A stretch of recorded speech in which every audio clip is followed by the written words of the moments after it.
Welcome to Dean's Chat. I'm your host, Dr. Jeffrey Jensen. I'm also the Dean at the Arizona College of Podiatric Medicine, and we have a fascinating show for you today.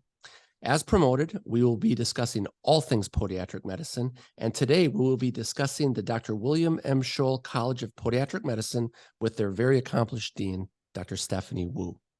Dr. Stephanie Wu did her podiatric education at Barry University, where, by the way, she was also the valedictorian.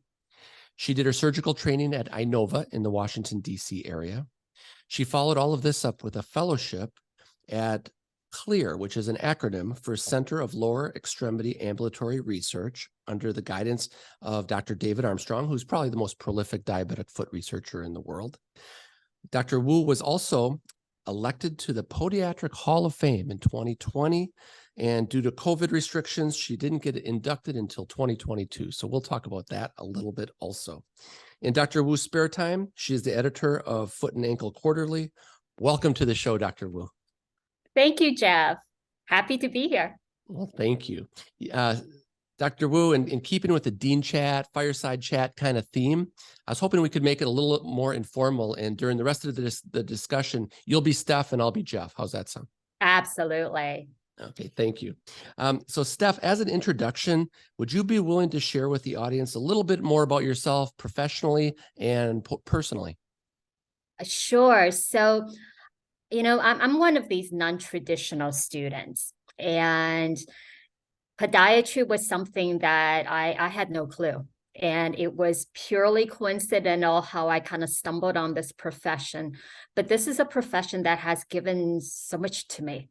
And, I was lucky enough to get to lecture in 38 countries because of podiatry, because of what my professors taught me, because of what my peers shared with me, because of my experience in podiatric medicine and surgery. And it's a very rewarding career that I was not aware of. And, I look forward to this opportunity to really share with you and the audience. So I've shared my story for those who know me. I was actually in international sales prior to doing podiatry. Now, back in college, I had a lot of friends who were pre-med. And, there I was. I took the science courses with them just because I was one of those lost kids. I didn't know what I wanted to do. And I saw how stressed they were trying to get into medical school. So I'm sitting here going, I don't know if I like that. I don't know if I wanted to really do that. So when the opportunity came up for me to go into international business, I kind of jumped at it. And my work was actually pretty cool. It was a Asian-based company, but I got to spend a lot of time in Europe. So I hang out in Paris, I hang out in, Germany and Hanover, not really a bad gig. And how I actually found out about podiatric medicine was my sister at the time. So I'm about 2 years into it. My sister wanted to apply to medical school. And for moral support, she asked if I would come back and take the MCAT with her. So I did it, and, I did not apply to any schools, needless to say. I did not study. I really flew back to be with my sister. And as many of you know, when you take the MCAT, you get to select some colleges for free. And on the side, it had some allied programs that was listed and said, hey, are you potentially interested in sharing your scores with these programs? And I kind of looked at it. Remember, I had zero pressure. I did not apply to anything. I had nothing to lose. So I'm like, well, why not? So I clicked on them all. And of all these programs, podiatry stood out in my head. And the reason for that, and this is embarrassing to admit, Jeff, that it was because I couldn't even pronounce it. I had no idea what it was. I looked at it and go, Podia, what? And I was like, well, hey, I have nothing to lose. And I checked it. Well, about 6 weeks later, I got my score, and I didn't know whether it was good or bad. I didn't really think anything about it, right? And then a few weeks later, I actually got a note from one of the podiatric medical schools and said, Stephanie, you scored well on the MCAT. Are you potentially interested in a career in podiatric medicine? And at the time, for my my full-time job here, I was feeling a little bit of a glass ceiling. And so I thought, well, what if I went into medicine, I worked for myself, and hey, there ain't going to be no glass ceiling there. I'd be my own boss. So I actually started doing research about podiatric medicine. I found it to be fascinating. And I interviewed, and, here I am, obviously. But at the time, needless to say, I was very anxious about it because I left a relatively decent job, right, to be in this. And I wasn't quite prepared. I didn't necessarily, I was, and like my friends back in college, who that is all they wanted to be, I didn't know how I would do. So I actually studied quite hard, and eventually I successfully graduated, and here I am, really. And as far as following residency and how I got to where I am today, so speeding up time here. So there I went through 3 years of residency. During the last year, the year that I was going to graduate, Dr. David Armstrong, who is one of the, I would say, venture to say he's one of the most famous podiatric physicians in the world, very well known. He was actually attending a meeting at the FDA. And he kindly agreed to give us, the residents, a talk. And we were very grateful. But I was chief resident at the time, so I got the assignment of arranging who to assign to sit in the notoriously bad DC traffic to all the way out to the FDA in Maryland to drive Dr. Armstrong to our, to Inova, which is based in Fairfax, Virginia, and then back again. And I sat there and I did think of assigning one of the junior residents, but I felt really bad because, needless to say, that's scud work. Who wants to sit in traffic? I genuinely thought, I am the chair. I should do it. So there I was, I had sat in traffic, went out to the FDA. And needless to say, Dr. Armstrong was just, we had a great conversation. And what I wasn't aware of is at the time, Dr. Armstrong was thinking of coming to Scholl College to start a research program, CLEAR, the Center for Lower Extremity Ambulatory Research. And I guess after speaking with me, he thought, hey, Stephanie Wu might be a cool fit. So he recruited me, and, my mom wasn't very happy about this because my mom wanted me to get a real job and start paying off my student loans like everybody else. And because I was offered probably about half the pay to come to Scholl College and do a fellowship. But the thought of doing research, the thought of making an impact, the thought of doing more really, really called to me. And I wanted to give it a try. I remember talking to my mom saying, Mom, I promise I'm going to do this for a year, and I will go out and get a real job and pay off my loans and be the, but let me try this out for a year. So she reluctantly agreed, and there I went off to Chicago.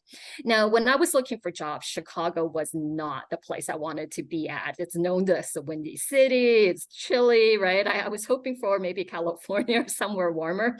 And I didn't think I'd stay very long, but I fell in love with the college, and I've been there for 19 years now. Wow. Let me ask you a couple of questions about that. You said Sure. you were kind of called for it. And that's very evident, Steph, because you've authored 21 book chapters. You have 63 peer-reviewed articles. Obviously, the research grabbed a hold of you, and you made the most of it. No doubt about it. In fact, we wrote an article together like 15 years ago. We did. That was great. So tell me about this time at Scholl then. After you finished the fellowship, you were directing the research, working with CLEAR. Yes. And you were doing tons of research. And the irony is you became the dean, which is a completely different skill set. Doing research and being a dean are two different things. Tell me about that transition.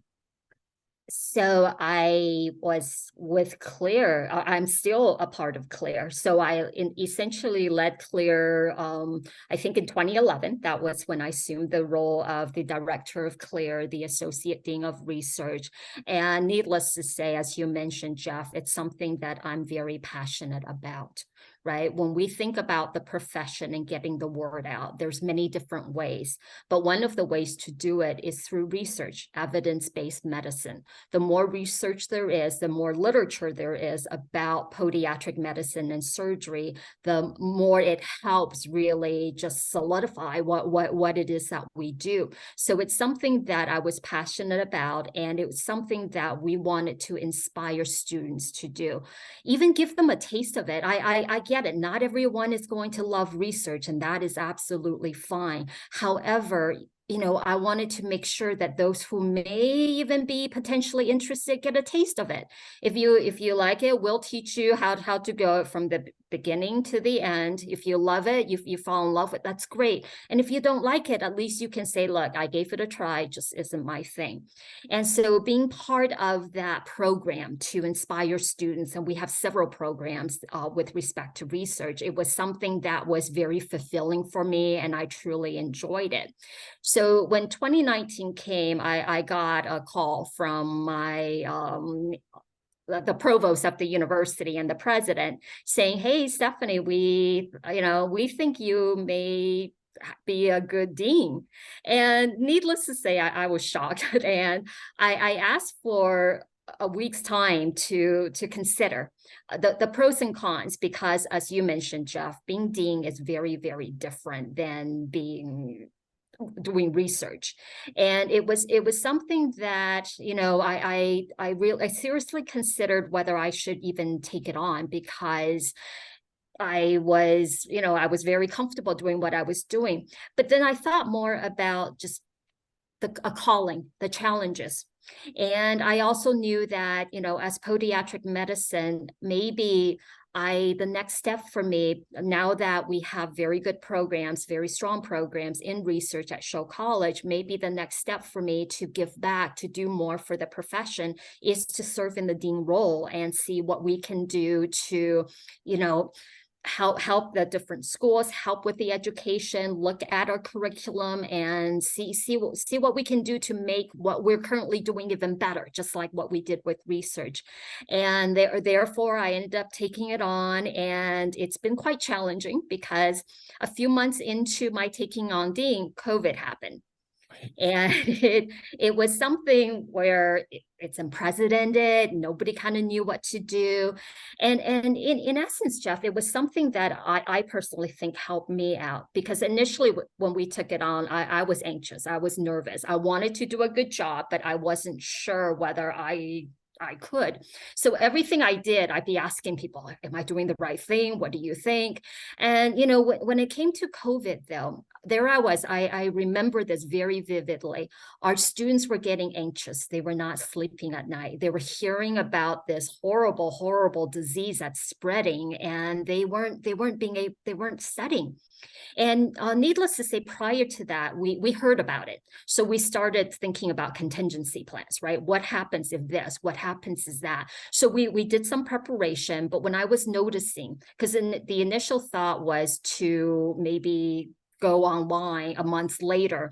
But, I saw how nervous and how anxious the students were. And I went around and I asked our leadership team, and they felt ready. And I just went, I went to the university and I said, look, I think we're ready. Our students are not handling this well. We want to do what's best for the students. That's convert to online right away. So we did it. The students felt a lot happier, and we made these changes.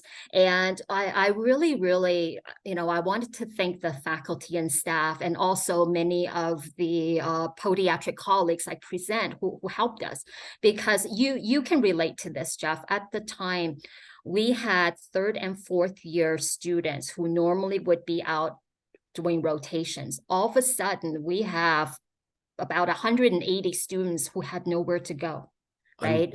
I remember it was like yesterday. And nobody knew this because people would go, oh, well, with everybody at home, you had so much time. I'm like, no, you do not understand. We had to, in about 10 days time, come up with this online curriculum for 180 students. That included medicine, general surgery, emergency medicine, to ensure that the students, even though because of this pandemic, they were no longer able to rotate in person, they were at least getting the education the best that we could. So it really took the school pulling together. And this is where I'm just really proud of the colleagues at Scholl, because it was not an easy feat. And to, figure that out together and to come up with something, and with the help of others, right? Like Present and ACFAS, who were very, very generous in sharing their content with us, that allowed us to do it in such a short period of time.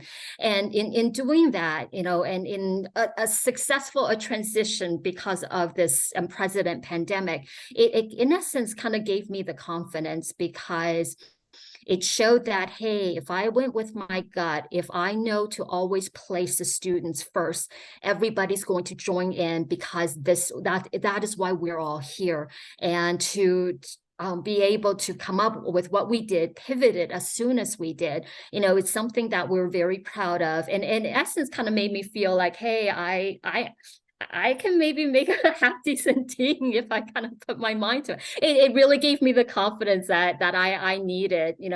It's unfortunate because it arose from such an unfortunate situation, but that I think that was what I needed to go, oh, maybe I do have what it takes. Maybe the leadership did see something in me that I didn't necessarily see in myself. Well, that's great. And you said something that I think is paramount. As long as you put the students first, everything else will fall into place. Absolutely. Very important. So tell us, now that COVID is kind of in the rear view mirror, what's your day like? What does a day in the week look like for Dr. Wu at the college? Well, I do many meetings, as I'm sure you do, but one of the things that's important to me is I maintain clinical privilege. So I see patients at the clinic. I do surgeries at the hospital. In fact, I'm on staff at 5 different hospitals. And it's something that's important for me to maintain as a role model, because I want students to be able to see that, hey, you can still do this. And for the faculty to see that you can still do this. One of the things we try to do at Scholl is promote faculty who have talent, right? You're dedicating your lives really to the education of students. And when opportunities arise for promotions, I want to be able to offer that to qualified faculty. However, one of the concerns that faculty always have is, well, if I take on this prefect's dean role, am I able to continue to do clinicals, because that's something that they very much care about? And, my answer to them is always, well, when it comes to this respect, you can decide. I am able to do it. It does get tough at times, but if I'm able to do it, they're able to do it. So being able to serve as that role model, and for them to go, oh yeah, right, I see that you're doing it. That means I can do it if I wanted to. And it makes them very much interested, because it doesn't necessarily show that, hey, because you become an administrator, you have to give up everything else. You can do it all and have it all. That's great. And that includes the research opportunities also. Yes. Let's talk about your induction into the Hall of Fame for a minute. You are so humble, and I feel like I'm pulling this out of you, but what was it like in 2020 to get a call or an email saying you were being inducted into the Podiatric Hall of Fame? My jaw was on the floor. I was actually in clinic, and I remember getting a call from my administrator. Dr. Block is trying to get a hold of you. He said you absolutely have to call him back. And there I am in the middle of patients, in the middle of clinic, going, really? Can't he just leave a message? So needless to say, in between patients, I'm like, okay, this must be really important. So I called Barry Block back, and he kind of made sure I was sitting down first. And he's like, Stephanie, I've got great news for you. And he's like, you got elected into the Podiatry Hall of Fame. In fact, you're the first female podiatric physician to do this. My jaw was on the floor. I was not expecting it. I was just, I reliving that moment. I'm still speechless, Jeff, because that was as much of a shock to me. And he said, and I'm like thanking him profusely. And he said, Stephanie, there's no need to thank me. It's your students, it's your residents, it's those who you influence and touch who voted for you, because he's like, this is from voting.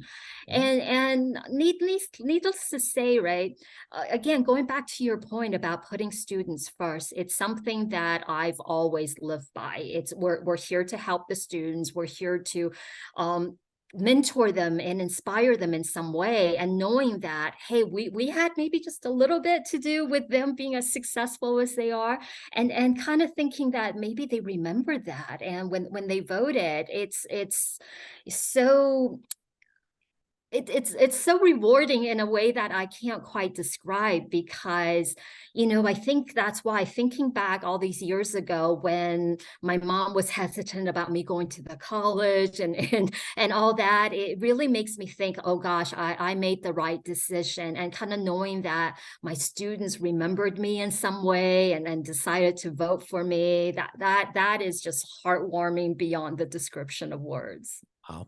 Speaking for the profession, we're all so proud of you. That's wonderful. You referenced earlier in your previous job, you had a glass ceiling. I don't sense there's a glass ceiling in this profession. No, absolutely not. And in fact, I am so proud to be at Scholl College and Rosalind Franklin. If you look at our president CEO, she is female.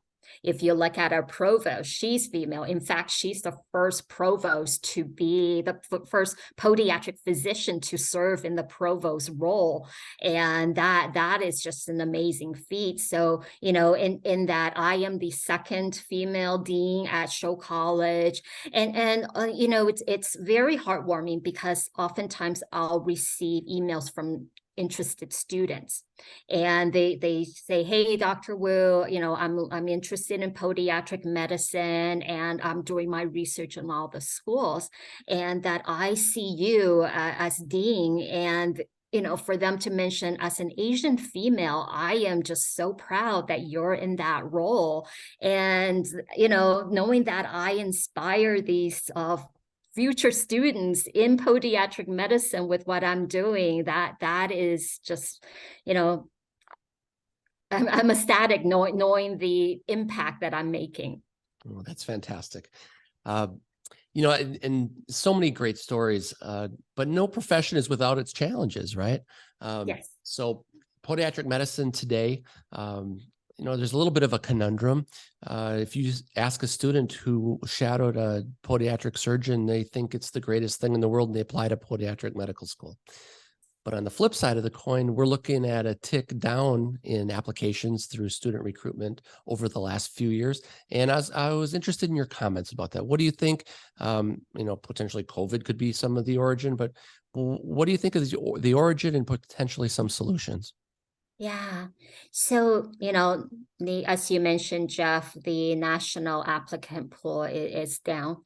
And in looking at the research, and I believe this one came out of New York, most students still do not know what podiatric medicine is.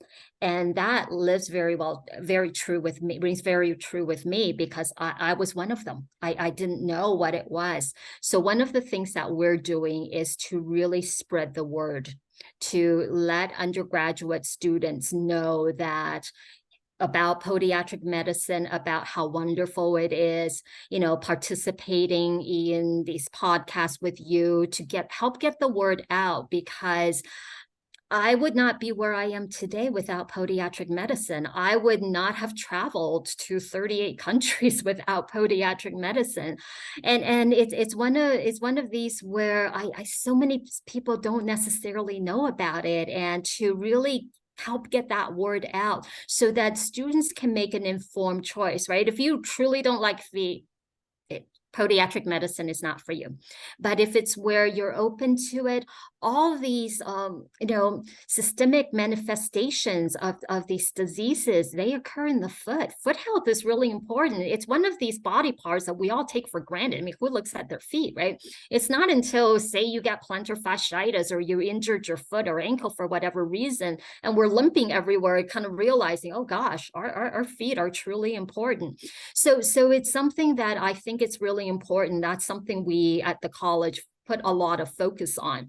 And it's something that I'm very proud of our students. So our students came up with something called Camp Pod, where they're reaching out to college students, even high school students. So the students are actually talking to the other students about podiatric medicine so that they are better aware.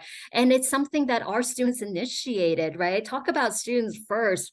Well, what a group of fantastic students that we really need to help support, because they're helping us thinking about the future, and they're helping to recruit students. In fact, we recently had a student who actually found out about podiatric medicine because of this Camp Pod, and he just deposited with us, and it's really a very heartwarming story, and knowing that our students' efforts are seeing the fruit of their efforts.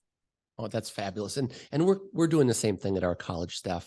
And I can't speak highly enough of our students. They're going off and doing suture workshops and taping workshops and giving talks, and the faculty's involved.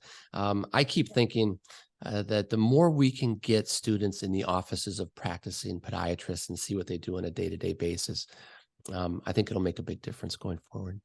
Yes, absolutely. And what you're doing, Jeff, to share the success stories, and for people to know what a rewarding career it is, and kind of knowing that, hey, yes, you may have shadowed one podiatrist. However, there are tons of success stories out there. And for people to know that, no, the person that you shadowed is not an exception. That person you shadowed is one of many success stories. Absolutely. So in that vein, where do you think our profession will be in 20 years, Steph? I'm hoping for it to grow, because there's definitely a need for podiatric physician. In talking about evidence-based medicine, there's a lot of research out there that shows having podiatry on board, especially when it comes to things like diabetes, even falls prevention, it's imperative. Patients tend not to do well when they do not have a podiatric physician taking care of them. And studies have shown that. So it's something where there is that need with, unfortunately, the pandemic of diabetes that's ever growing, right? Currently, we have 537 million people worldwide who need this. One of the reasons I travel to so many countries is because they do not have podiatric medicine. They did not know how to treat all these. And patients who, for like a toe ulcer, were getting below knee amputations because they were not familiar with the different levels, how to treat it, the biomechanics of the tendons in the foot. So those are there's definitely a need. And I'm really hoping that with all of our efforts to tell people more, for them to be aware of podiatric medicine, that it can help us fill this need. So I'm really hoping that the profession will continue to grow. I agree with you wholeheartedly.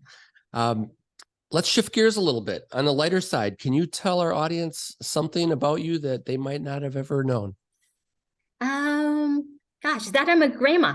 So I've got 3 grandchildren. Yeah, they are I love hearing from them. So I don't want to be called grandma, so they call me Gaga. And so when they hang out, Gaga, I love you, it just melts my heart. And I love playing with them. I love watching them grow. And it's such a joy. Oh my gosh. Celia and I recently had our second grandchild, and she's actually in Boston right now spending time with our new granddaughter, Claire. Oh. So I can relate totally, Steph. Thank you. So I have a couple questions I would like to ask you. What's the biggest challenge that you have on your to-do list this year? We discussed this already. It's really about getting the word out. Yep. And I see this as mission critical because of the decline in the national applicant pool. So it's something where we need to let people know about the profession. They can decide once they learn. And if it's not for them, it's not for them. But I think we owe it to ourselves. We owe it to our students to really let more of the potential students be aware of this wonderful profession. And that is something that I think for the next few years, we really very much need to put, it's all hands on deck. We all need to be focused on this, because it's mission critical, really. Yep, I agree. Very well said. I echo those sentiments exactly. Flipping roles, do you have a question for me? So Jeff, what got you interested in podiatry? Oh, that's a good question. So I grew up with podiatry because in Madison, Wisconsin, our entire family was treated by a podiatrist. Yeah, Oh, he went to the Illinois College, which is now the Scholl College. He was Dr. Hummel, and he was the podiatrist to all the running community. He made orthotics for everybody to enable them to run marathons during the running boom, and he did my mom's bunions and hammer toes and neuromas. oh, So I had a wonderful first experience, and then when I was working on my master's degree in San Diego, I decided to shift gears a little, very similar to you.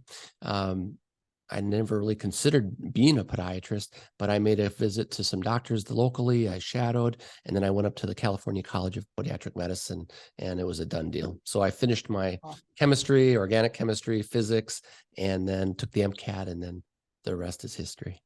Oh, what a great story. It's funny because I hear a lot of stories like that. You know, sometimes they've got some ailment where nobody else could figure out what it was. They go see a podiatrist and voila, and they were so inspired, or the athletes. And it's funny because my own story, right? I was one of those who did not know what it was.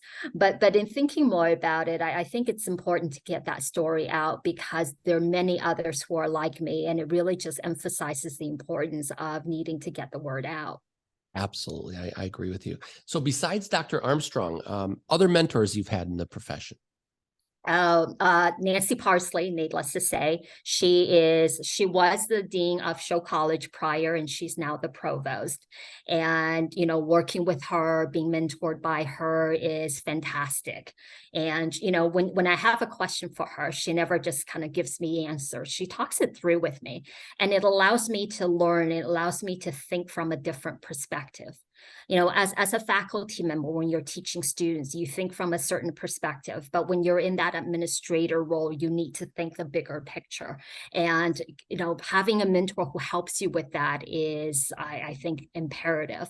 And I also wanted to thank all the attendings in my residency program, Dr. Stern, Steve Stern, who was the residency director at the time, Dr. Richard Durner, who's now the current residency director. He was one of my attendings because they really taught me the skills that I needed. And, you know, unbeknownst to them, I was doing ankle fractures, lateral ankle stabilizations, all these, you know, there I was with me and a bunch of students who had never been in the OR, just, you know, getting these things done. And I wouldn't be able to do that if it weren't for them. And I'm internally grateful. And really to all the colleagues like you, Jeff, you know, anytime I've got questions, I know you're a phone call away, all the other deans are a phone call away. And I love how collaborative everybody is because, you know, we're all here for the same goals. We're all here to help the students and to help with the profession. And having such a collaborative group that I feel the love, and I love our interactions with each other, our banters back and forth with each other, and it's just fantastic.